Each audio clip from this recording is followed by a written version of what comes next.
어느 누구도 세계 선교에 관심을 가지고 있지 못했던 시기였습니다. 그런데 한 사람이 인도로 선교를 떠납니다. 그는 현대 선교의 아버지라고 불리는 윌리엄 캐리라는 인물입니다. 그는 인도에서 많은 하나님의 사역들을 펼쳤는데요.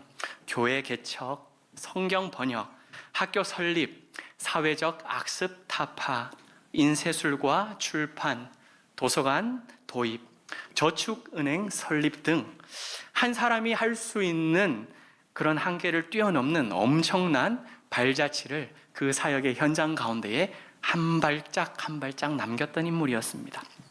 그런데 어느 날 그 윌리엄 캐리가 산책을 나갔습니다. 함께 키우던 강아지가 있었는데요. 강아지랑 같이 나갔으면 좋았을 걸 왜 강아지를 놓고 갔을까요? 그 강아지가 이리 뛰어다니고 저리 뛰어다니다가 갑자기 촛불을 건드렸습니다. 집에 화재가 났고 8년 동안이나 번역을 했던 언어사전, 문법책, 그리고 완역한 성경 원고 1100페이지에 달하는 그 엄청난 양을 모두 불태워버렸습니다. 우리 같으면 이 강아지를 어떻게 했겠습니까? 왜 웃으십니까? 저도 대답하지 않겠습니다. 하지만 윌리엄 캐리는 강아지를 꼭 끌어안고 기도했다고 합니다. 오 주님 감사합니다. 지금까지 번역한 원고가 부족하니 더욱 완벽하게 번역하라고 하시는 하나님의 뜻인 줄 알고 감사합니다. 아멘. 다시 번역 시작하겠습니다. 아멘. 이것이 윌리엄 캐리의 고백이었던 것입니다. 감사하기 힘든 상황 속에서도 감사하는 것을 초월적 감사라고 할 수 있을 것입니다. 11월 한 달은 추수감사절이 있는 달이지요. 올 한 해도 여러분들 믿음의 씨앗을 얼마나 많이 뿌리셨습니까? 그리고 사랑의 열매를 지금까지도 무럭무럭 잘 키워 가고 계실 것입니다. 이 지난 시간들을 되돌아보면서 여러분들의 삶 가운데에 감사의 고백을 올려드리는 그런 풍성한 한 달 되시기를 주님의 이름으로 다시 한번 간절히 소망합니다. 우리가 읽은 말씀을 자세히 들여다보면 다니엘은 단순히 기도하는 사람이 아니라 감사하는 사람이었다라고 하는 사실을 알 수 있습니다. 오늘 다니엘이 어떻게 감사하였는지 우리가 그것을 함께 하나씩 살펴보고자 합니다. 메대 사람 다리오 왕이 바벨론을 정복했을 때의 그 나이가 65세였고 당시 그 바벨론을 다스리고 있던 그 나라의 총리가 누구였느냐? 바로 다니엘이었습니다. 다리오 왕은 페르시아의 왕이 되면서 국정을 새롭게 운영하기 시작하는데 120명의 총독을 세워 각 지방을 다스리도록 합니다. 그리고 그 위에 총리를 3명을 세우는데 그중 한 명이 누구였을까요? 다니엘이었습니다. 뿐만 아니라 그 3명 중에서도 총리 대신이 바로 다니엘이었던 것입니다. 다시 말하여서 다니엘 위에는 오직 다리오 왕밖에 없었다는 말이지요. 이 당시 다니엘의 나이가 얼마쯤 되었을까요? 나이가 몇 살이었을까요? 네, 20, 30 이렇게 나이가 나옵니다. 여러분, 이 사건이 있고 난 바로 직후에 다니엘이 사자굴에 들어가는 그러한 내용입니다. 이때의 나이는 제가 지난번에도 한번 말씀을 드렸는데 잘 기억을 못 하시고 계신 것 같네요. 너무 감사합니다. 그래야 저도 계속 설교할 수 있을 것 아니겠습니까? 네, 최소 80세가 넘었습니다. 깜짝 놀랄 만한 나이지요. 62세의 다리오 왕보다도 무려 18살이나 많고 힘이 없는 노인 다니엘이 바로 그때 다니엘이었다는 것이죠. 그러나 다니엘은 이렇게 나이 많은 원로였음에도 불구하고 그의 마음만은 청춘처럼 여전히 민첩하였습니다. 그 어떤 관료들보다도 예리하였고 뛰어났기 때문에 그가 바로 총리 대신이 될 수 있었던 것이지요. 먼저 여러분을 이 시간 축복하고자 합니다. 우리의 나이가 많다고 할지라도 사랑하는 성도님들께서 한평생 일하시다가 일선에서 뒤로 물러난다 할지라도 여러분들 여전히 민첩하고, 왜 아멘 소리가 이렇게 작으십니까? 여러분 여전히 민첩하고 여전히 총명하여 하나님과 사람들 앞에 쓰임 받으시는 여러분들 되시기를 주님의 이름으로 간절히 축복합니다. 아멘. 어떻게 이렇게 좋아하십니까? 하지만 여러분, 이렇게 다니엘은 여전히 쓰임 받는 것, 이 모습을 다른 총리들과 지방의 총독들은 너무나도 마음에 내키지 않았던 모양입니다. 나라가 바뀌지 않았습니까? 여러분, 왕도 바뀌지 않았습니까? 그런데 누구만 안 바뀐 겁니까? 다니엘만 안 바뀐 것입니다. 여전히 다니엘은 높은 곳에서 쓰임 받고 있고 총리로 많은 사람들을 마치 호령하고 있는 것처럼 저 자리가 너무나도 탐났던 것이지요. 그러자 사람들은 이 다니엘을 끌어내리기 위하여서 머리를 맞대고 다니엘에게 허물이 있는지 그것을 하나하나 살피고 찾아내기 위하여 자체적으로 국정감사를 시작합니다. 사랑하는 여러분, 우리가 머리를 맞대고 논의할 일이 있다면 사람의 흠집을 잡기 위하여 모이거나 이를 가로막기 위하여 머리를 맞대는 것이 아니라 사람을 칭찬하고 세워주기 위하여 모이고 사역을 더 잘할 방법은 없나 지혜를 구하기 위하여 머리를 맞대는 그러한 동일로 교회가 되기를 간절히 소망합니다. 한번 따라하겠습니다. 모이면 서로를 축복하고 머리를 맞대면 지혜를 구하자. 아멘이십니까? 아멘. 모이면 서로를 축복하고 머리를 맞대면 지혜를 구할 때에 하나님께서는 동일로 교회에게 놀라운 은혜를 부어주실 줄 믿습니다. 35년 동안 부어주신 그 은혜 위에 하나님께서는 갑절의 영감의 은혜를 우리에게 부어주실 것입니다. 여러분, 우리나라도 국정감사를 하게 되면 시작하기도 전에 어떤 일이 생깁니까? 낙마하는 일들을 많이 보게 되지 않습니까? 조사하면 다 나와. 대한민국은 조사하면 다 나오는 것 같습니다. 그런데 다니엘은 어땠을까요? 고발할 근거를 찾으면 찾을수록 고발하면 조사하면 다 나와야 되는데 아니, 나오는 것은 충성된 미담만 넘쳐날 뿐 티끌 하나도 보이지 않는 다니엘의 모습이었습니다. 여러분, 이렇게 조사하면 다 나와야 되는데 조사해서 나오지 않으면 그 국정감사를 하고 있는 이 사람들 어떤 마음이 들까요? 다니엘이 더 얄미울 거예요. 정말 뭐가 하나라도 나와야 되는데 안 나오니까 더 얄미웠을 것입니다. 사람은요, 여러분, 흠이 있어야 어리숙한 면이 보여야 긍휼한 마음이 생기는 거 아니겠습니까? 사랑의 마음도 들고 야, 밥도 한 숟가락 더 먹으라면서 이렇게 베푸는 그런 사랑도 있을 것입니다. 여러분, 저도 키가 크긴 하지만 몸은 비실비실한 저에게 하나님의 긍휼하심과 성도님들의 넘치는 은총이 날마다 더해 가실 수 있기를 간절히 소망합니다. 감사합니다. 이처럼 다니엘을 끌어내리기 위해서 고민하던 사람들이 찾아낸 고발장 내용이 무엇입니까? 신앙적인 거였습니다. 다니엘이 정기적으로 하나님 앞에 기도한다는 사실을 알게 된 사람들은 누구든지 왕 외에 어떤 신에게나 사람들에게 기도하면 그를 사자굴에 집어 던지자라고 제안을 했던 것입니다. 아무것도 몰랐던 다리오 왕, 나라가 새롭게 건립되어지고 국가의 기강이 바로 서야 할 이 시기에 너무나도 좋은 방법이다, 이건 최고의 기회다라고 생각하며 그대로 받기로 동의합니다. 제청이 있습니까? 묻지도 안 하고 그냥 도장을 꽝꽝꽝 찍어서 금령을 선포해 버립니다.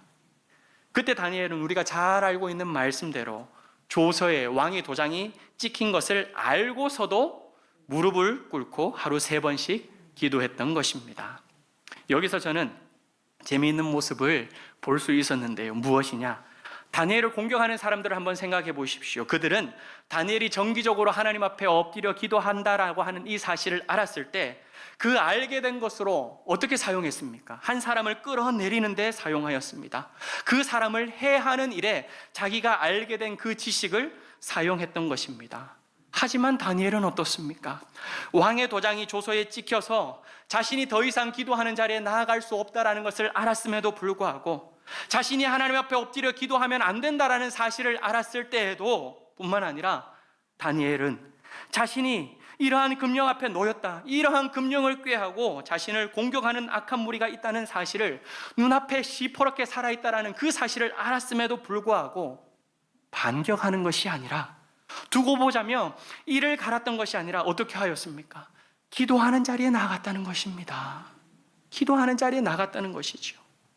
혼자 신앙생활을 하시는 분들, 여러분들도 다니엘이 신앙적인 영역에서 태클을 받았던 것처럼 가정 안에서 신앙적인 문제로 서로 어려운 일들을 경험하는 그런 홀 가정 신앙생활 하시는 분들 계실 수 있을 것입니다. 뿐만 아니라 우리 모두는 어떻습니까? 일터에서 신앙적인 공격을 받고, 야, 이것 때문에 정말 내가 신앙생활 계속 해야 되는 건가 말아야 되는 건가, 교회 다니는 걸로 인하여서 내가 이렇게 핍박받는 거 너무나도 힘들다, 이렇게 영적인 고민에 빠질 수도 있을 것입니다. 어떤 이들은 하나님과 날마다 교제를 했던 이 다니엘처럼 우리도 날마다 새벽 기도에 나옵니다. 주일 예배도 빠지지 않습니다. 수요 예배며 금요 기도회며 주님 앞에 엎드려 기도하는 그 자리에 날마다 나와 주님 앞에 기도했던, 그렇게 주님과 서로 교제하는 사람이라 할지라도 때로는 사자굴에 빠지는 것처럼 우리 앞에도 환난이 빠질 수 있는 그러한 날이 찾아올 것이며, 다니엘을 끌어내리는 사람들처럼 우리를 넘어뜨리고 내 앞길을 방해하려는 사람들도 우리 앞에 펼쳐질 수 있다는 것입니다. 사랑하는 여러분, 이처럼 우리 앞에 생각지도 못한 일이 펼쳐진다라는 사실을 알게 된다 할지라도 우리도 다니엘처럼 전에 하던 대로 하나님의 전에 엎드려 여전히 기도하고 한결같이 기도하며 끝까지 기도하는 기도의 사람들 되시기를 주님의 이름으로 간절히 부탁드립니다. 쉬운 일이 아닐 것입니다. 그렇지만 그럼에도 불구하고 여전히 기도하고 한결같이 기도하며 끝까지 기도하여 기도의 끈을 놓지 아니할 때에 하나님께서는 다니엘을 사자굴에서 건져주신 것과 같이 우리의 삶 앞에서도 승리하는 삶으로 인도해 주실 줄 믿습니다. 이것을 믿는다면 사랑하는 여러분들 어떻게 해요? 여전히 기도하고 한결같이 기도하며 끝까지 기도하는 믿음의 사람, 기도의 사람 되시기를 다시 한번 주님의 이름으로 축복합니다. 그런데 여러분, 저는 오늘 본문에서 더 재미있는 말씀을 발견했습니다. 10절 말씀 우리가 함께 읽어볼까요? 다니엘이 이 조서에 왕의 도장이 찍힌 것을 알고도 자기 집에 돌아가서는 윗방에 올라가 예루살렘으로 향한 창문을 열고 전에 하던 대로 하루 3번씩 무릎을 꿇고 기도하며 그의 하나님께 감사하였더라. 아멘. 다니엘이 왕의 도장이 찍힌 것을 알고서도 하나님께 뭐 하였더라? 아니요. 잘 보세요. 하나님 도장을 찍힌 것을 알고서도 하나님께 뭐 하였더라? 감사하였더라. 다니엘의 기도는 그냥 단순한 기도가 아니라 감사 기도였다는 것입니다. 다니엘이 저도 기도하는 줄만 알았습니다. 그런데 가만히 보고 자세히 보고 다시 보고 헤쳐보니까 아하, 그냥 기도가 아니라 무슨 기도였다고요? 감사 기도였다는 것입니다. 아니, 지금 자기를 죽이려고 하는 그 상황 앞에서 저는 도저히 믿기지가 않았던 것입니다. 우리가 시련이 우리 앞에 찾아올 때에 우리도 기도하는 자리에 나아갈 수 있습니다. 그런데 어떻게 기도합니까? 하나님 아버지, 너무나도 힘듭니다. 고통스럽습니다. 피할 길을 나에게 주시옵소서. 이겨낼 능력을 나에게 허락하여 주시옵소서. 감당할 수 있는 만큼 주신다고 하였는데 도무지 감당할 수가 없습니다. 우리는 이렇게 기도할 수 있을 것입니다. 나를 공격하는 사람이 있을 때에도 사람들과 서로 마음이 맞지 아니하여서 그것 때문에 그 사람 얼굴 보기가 힘들어서 오늘 아침도 출근하기가 너무나도 괴로운 그날, 마음이 짓눌리는 일이 생기는 그러한 순간 가운데 우리 그때도 기도하러 나아갈 수 있을 것입니다. 그런데 어떻게 기도할까요? 다윗이 시편에서 기도했던 것을 생각하면서 공의의 하나님 아버지, 사랑과 긍휼의 하나님 아버지, 저를 불쌍히 여겨주시옵시고 주여 악을 꾀하고 도모하는 저들의 손에서 저를 건져주시옵소서. 저를 불쌍히 여겨주시옵소서. 우리는 이렇게 기도할 수 있을 것입니다. 그런데 여러분, 오늘 다니엘 기도를 보면서 뭐라고 이야기를 하고 있다고요? 자신을 해하려는 사실을 알고도 하나님께 구한 기도가 무슨 기도였습니까? 감사 기도였다는 사실입니다. 감사 기도였다는 사실이죠. 다니엘도 알고서도, 그러한 상황이 내 앞에 펼쳐졌다는 사실을 알고서도 하나님께 감사했다는 것이지요. 전남 여수에 애양원이라는 곳이 있습니다. 이곳은 소록도가 생기기 전에 손양호 목사님이 나 환자들을 돌보던 곳이었습니다. 이곳에는 손양호 목사님의 유품들이 전시되어 있는데 그 가운데 2 아들이 순교를 당한 직후에 장례식장에서 하나님 앞에 바쳤던 감사헌금 봉투가 놓여져 있답니다. 그 봉투에는 이런 글귀가 쓰여 있습니다. 2 아들의 순교를 감사하며 1만 원 손양원.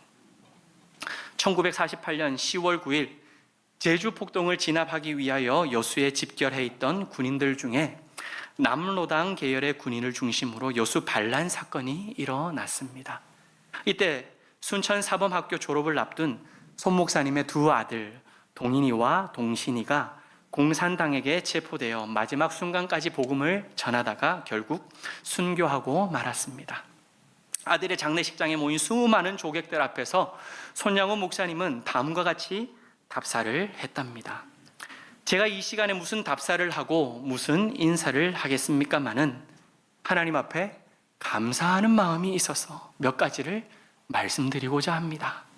첫째, 나 같은 죄인의 혈통에서 순교의 자식들이 나오게 하셨으니 감사합니다. 둘째, 허다한 많은 성도들 중에서 어찌 이러한 보배들을 주님께서는 하필 나에게 맡겨주셨는지 그 점 또한 주님께 감사합니다. 셋째, 삼남 삼녀 중에서 가장 아름다운 두 아들 장자와 차자를 바치게 된 나의 축복을 하나님께 감사합니다. 넷째, 하나들의 순교도 귀하다 하거늘 하물며 두 아들의 순교일이요 하나님 감사합니다. 다섯째, 예수 믿다가 누워 죽는 것도 큰 축복이라 하거늘 하물며 전도하다가 총살 순교당함이리요 하나님 감사합니다. 여섯째, 미국 유학 가려고 준비하던 내 아들 미국보다 더 좋은 천국에 갔으니 내 마음이 안심되어 하나님 감사합니다.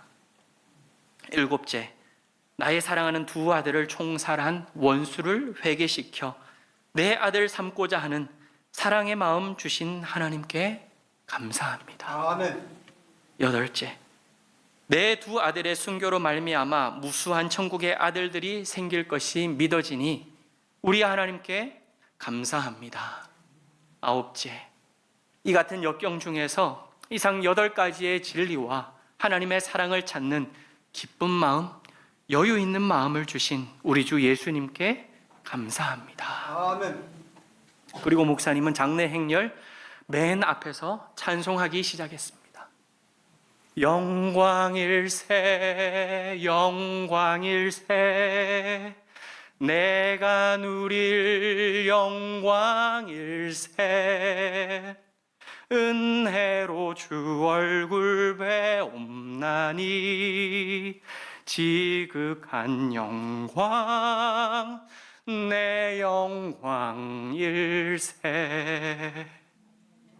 이렇게 찬송을 불렀던 목사님께서는 장례식을 마치고 난 다음에 감사헌금 1만 원을 하나님 앞에 올려드렸던 것입니다. 당시 손양원 목사님의 월급이 80원 일대였답니다. 아들의 순교 앞에서 오히려 감사의 고백을 하나님께 올려드렸고 영광일세 영광일세 내가 누릴 영광일세 그러한 귀하고 존귀한 아들들을 우리 가정에 주셨기 때문에 내가 누릴 영광일세 찬송하며 10년치 사례가 넘는 헌금을 올려드리며 감사했던 것입니다. 영국의 유명한 성경 주석가 매튜 헨리 목사님이 하루는 강도를 만났습니다. 사정없이 두들겨 맞은 목사님께서는 정신을 잃고 바닥에 쓰러졌습니다. 그리고 모든 소지품을 탈탈 다 빼앗기고 말았습니다. 그런데 얼마 뒤 차디찬 그 바닥에서 정신이 들었는지 깨어나게 되었고 피투성이가 된 그 몸을 이끌고 집에 들어가게 되었습니다. 온 가족이 어떻게 되었습니까? 기겁을 하고 입을 막고 깜짝 놀랐지요. 그러나 목사님은 그 가족들에게 아무 말도 하지 아니하고 서재에 들어가서 피투성이가 된 그 몸으로 엎드려 감사 기도를 주님 앞에 올려드렸답니다. 하나님, 생명을 살려주셔서 이 가족을 다시 만나게 해주신 것 감사합니다. 이전에는 강도를 만나지 아니하고 건강하게 잘 살 수 있게 해주신 것 감사합니다. 내가 예수님을 안 믿었다면 나도 저 강도와 같은 사람이 되었을 텐데 예수 믿고 강도가 아닌 목사가 되게 해주신 것 감사합니다. 강도를 만났지만 다 빼앗겼지만 아직도 나에게는 이 집과 사랑하는 자녀들과 가족들과 남아있는 것들이 있게 해주신 것 감사합니다. 이 세상의 모든 것을 다 잃어버린다 할지라도 영원한 저 천국을 내가 바라보고 소망하게 하여 주시는 것 참으로 감사합니다. 이렇게 기도했다는 것입니다. 손양호 목사님이나 매튜 헨리 목사님이나 감사의 조건이 나올 수 없는 말도 안 되는 그런 상황 속에서 그들은 감사의 조건만 찾아서 하나님 아버지 앞에 감사의 기도를 올려드렸다는 것이지요. 사랑하는 여러분, 다니엘은 자신을 해치기 위하여 중상모략을 펼치고 있는 그 사람들을 알고서도 도대체 어떤 감사의 기도를 올려드렸을까요? 한번 생각해 보십시오. 다니엘이 지금 기도하고 난 다음에 붙들려가서 사자굴에 처박힐 수밖에 없는 그 상황 속에서도 어떤 감사의 기도를 올려드렸을까요? 지금까지 나라가 바뀌고 왕이 바뀌는 그 순간에서도 하나님께서는 나를 총리의 대신으로 높이 세워주시고 일하게 해주셨사오니 하나님 감사합니다. 이것은 바로 하나님이 영광 받으실 일입니다. 그렇게 감사 기도 드렸지 않겠습니까? 다니엘이 하나님을 알지 못하였다면 하나님, 저도 저 사람들 같이 사람들을 끌어내리기 위하여, 사람들을 해치기 위하여 이 지혜로운 머리를 맞대고 그렇게 굴렸을 것인데, 내가 하나님 사람이 되었기 때문에, 예수 믿는 사람이 되었기 때문에 그렇게 내 머리를 쓰지 아니하고 사람들을 섬기는 데 내 머리를 사용하고 다른 사람들에게 베푸는 데에 이렇게 살게 해주신 것, 하나님 그거 너무 감사합니다. 그렇게 기도하지 않았겠습니까? 뿐만 아니라 사자굴에 들어가 이 세상의 모든 것을 내가 다 잃어버린다 할지라도 하나님의 품, 영원한 저 천국을 소망하게 해주셨사오니 하나님 감사할 뿐입니다. 저는 이렇게 기도했을 것이라고 생각합니다. 여러분, 알고서도 감사할 수 있는 일은 절대 쉬운 일이 아닐 것입니다. 그럼에도 불구하고 오늘 이 시간 이후부터 우리도 연습하기를 소망합니다. 우리도 훈련하자는 것입니다. 그리하여서 다니엘 이야기, 손영환 목사님의 이야기, 그리고 매튜 헨리 목사님의 이야기, 남의 이야기가 아니라 알면서도 감사할 수 있는 그 감사 이야기가 바로 내 이야기가 되어지는 놀라운 은혜가 오늘 이 시간 이후부터 우리 삶 속에 펼쳐질 수 있기를 간절히 축복합니다. 비참한 상황이 우리 앞에 펼쳐진다 할지라도 초월적인 감사, 그럼에도 감사, 절대적인 감사, 그러한 감사가 내 인생에서, 내 입술에서 터져나오는 그런 11월 감사절이 있는 한 달로 만들어 가자는 것이지요. 코로나를 지나가면서 여러분들 얼마나 힘드셨습니까? 월급이 들어오지 아니하고 생계가 유지되어지지 아니하여서 하나님 아버지 앞에 벅벅 길면서 눈물로 기도했던 여러분들 계시지 아니하십니까? 그럼에도 불구하고 하나님 아버지, 나를 살려주셔서 감사합니다. 수요기도 자리에, 금요기도 자리에, 새벽기도 자리에 나와 눈물로 부르짖고 기도할 수 있게 해주신 것 감사합니다. 날 살려주셔서 감사합니다. 없는 것 가운데서도 주님 있게 하여 주셔서 감사의 예물 올려드릴 수 있게 해주신 것 감사합니다. 여러분들 그렇게 기도하고 있지 아니합니까? 일주일 가운데 2번이나 투석해야 되시는 집사님 계십니다. 그럼에도 불구하고 투석을 해야지만 살 수밖에 없다는 사실을 알면서도 감사할 수 있는 우리 모두가 되기를 간절히 소망합니다. 우리 가정 가운데에 아픈 자녀들, 기도 제목이 있는 자녀들, 주님 앞에 엎드릴 수밖에 없는 그러한 자녀들, 그러한 문제들이 우리 가정 가운데 산재해 있다는 사실을 알고서도 하나님 아버지, 이러한 아픔이 우리 가운데 있지만 하나님 살려주신 것 감사합니다. 내 기도를 들어주셔서 감사합니다.